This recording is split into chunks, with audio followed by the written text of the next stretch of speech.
Hey Fast Trackers, it's Trainer Brad, Trainer Pam here, and we've got a question from one of our members, and this is a common question that we get, and it's going to be a good conversation piece with regard to plateaus. Yeah. What is a plateau, and when do you hit it, and what do you do to get out of that plateau? Plateaus, Brad, are that thing that we get the question a lot. I think I've plateaued. My first question is always, well, how long have you stayed at this weight? What are you considering a plateau? But this is a reality, not just like a common question, but it's reality. Anybody trying to lose weight or fat, eventually you're going to hit a plateau. Right. So how do you overcome that? How do you recognize you've plateaued? You know, how do you move past it? It's definitely going to happen. So the more you know about it and how to get past it, and don't let it frustrate you. It's going to happen. It's reality. Well, there's a few key points and a few things that could cause a plateau.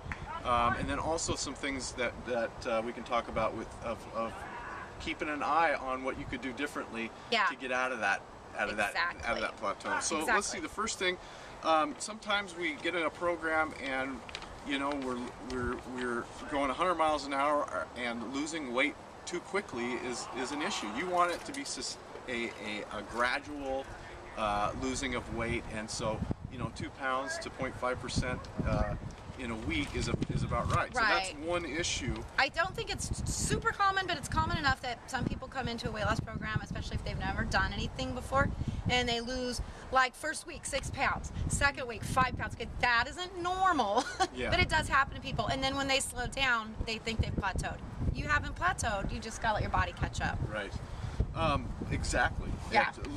And then muscle, if you're losing muscle and not keeping that muscle tone, that's another thing that's big. So that's another big point. That's why we have resistance training. That's why we want you. That slows your metabolism down if you're losing muscle, and there's just lots of factors that play in there. That is absolutely right. And so that we're keeping you in that mode of cardio and that resistance training.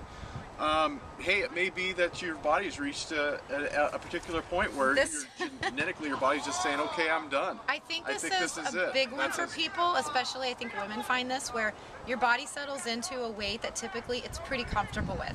And to get past that, you have to push that extra mile. You have to push that much harder. So, but this is pretty common. You can get past that point. I've done it, you've done it, we've all done it. But you've got to know when you've got to give that extra fight, because we all do have that kind of bubble area, so to speak, where our bodies just become comfortable with the way we're at. So to go any further with your weight loss, you've got to push extra hard for a while. Got to do it. Absolutely. And then knowing when you're at a place where you feel that you're at a comfortable weight and you're maintaining versus that's huge too. We get a lot of people that have issues with thyroid, adrenal gland issues, taking medication. They just quit smoking. This is a really big pregnancy, menopause. I mean, the list goes on. Oh yeah, but any of those things can really affect your weight loss and the speed and the ups and downs, and they affect all of that. So sometimes people get a little confused with something they might have going on medically with plateau. So again, that's where, being able to talk to your trainer, Brad or I or whatever, can really help you determine, are you truly plateaued, or do you have another issue fighting you? Right. So being able to talk to your trainer really helps sort that out, rather than just saying, I've plateaued. Well, because you're stuck for a week? No, you didn't plateau. But, it's recognizing you're stuck and moving past that. So. Yeah. So now, how do we fix if you are truly plateaued? And honestly, I tell people, they say, I've plateaued. Like I said, my first question is, how long have you been stuck at this weight? They tell me, I said, you know what? I like to give it, if you're stuck right there, not going up or down for 3 weeks, I look at that as a bit of a plateau. Yes. And then you've got to figure out what can you change, and typically something has to change to move past that. If it's less than 3 weeks, I'm looking for those ups and downs. Something isn't right. Yeah. But past 3 weeks, you're stuck at the same thing. Yeah, you probably plateaued. Let's change something. What are these things we want to do? Well, I mean, being realistic with your weight goal is a huge thing here. Is that you want to make sure that your goals are realistic with where you're at.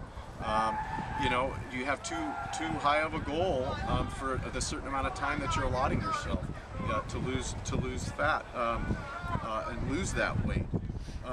We had mentioned before, and I just want to bounce over to the next point, is that resistance training is so important And so that is another thing that if you're not having that into the mix and you're not focused on muscle, like so many people that are doing the cardio part, but they're leaving out the resistance training part, and so that's going to change some things. Or vice versa. And I think it's really important to recognize if you've plateaued, if you've been doing the same workout routine for 2 months, your body has become, like it becomes adjusted to weight, it becomes adjusted to the routine you're doing. Right. So you're not getting the same reaction out of your body as you would if you're changing things up. You've got to change your routine every couple weeks. You've got to change what you're doing. Right. Always keep your body guessing, because otherwise it's going to kind of go to sleep. Yes. So I think that's a really important piece to look at if you've truly plateaued, is your workout. Absolutely. Good point. This one really stood out to me huge, is sugar. Hidden sugars in everything.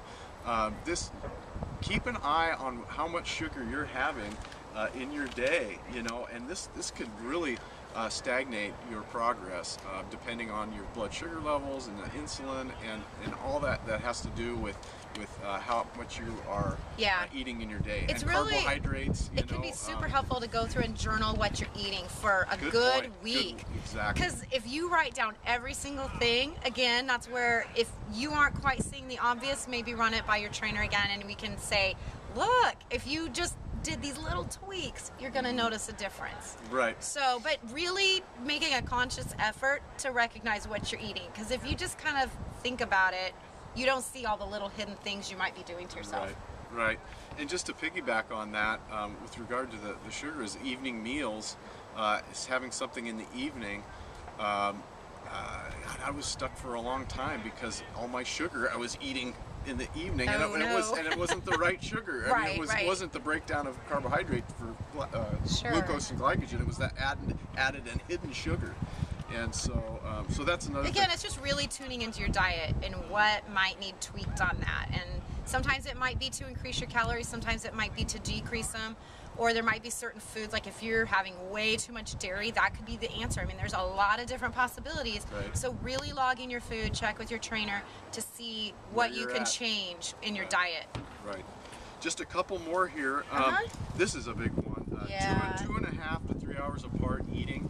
You know, if you're like we talked about in some previous videos, if you're eating these big honking 3 meals and you're having that too much time in between each meal, crash time. Yeah, that time of building up that starvation, you know, and your body is creating these hormones that are there's too much time in between. So 2.5 to 3 hours apart, 5 meals to 6 meals a day. Yeah. And that's important. Just and that can create a plateau if you're not doing those things. Smaller meals every few hours definitely will help. Right. 2 more. Here we go. This one's huge. Drinking water. Water. Make sure you stay hydrated. Absorption into muscles, into your water, in your systems. Big time. And watch what other drinks you're including in your day as well. That could be hurting you as well. If you're having 3 lattes that day, that might be hurting. So you've really got to take in as well as your diet and food, you've got to take in your diet with your drinks as well. Great points. So, Great points.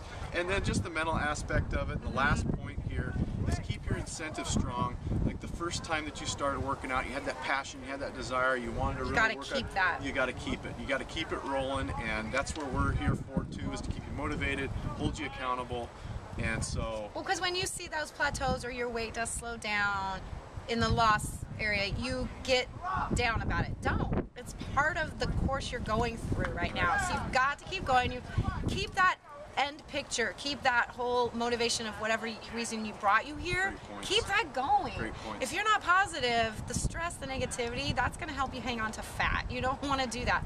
So you got to keep, no, this is part of the game. Okay, now what's my game plan? You just have to change the plan every once in a while. So, but that's why we're here, to help you.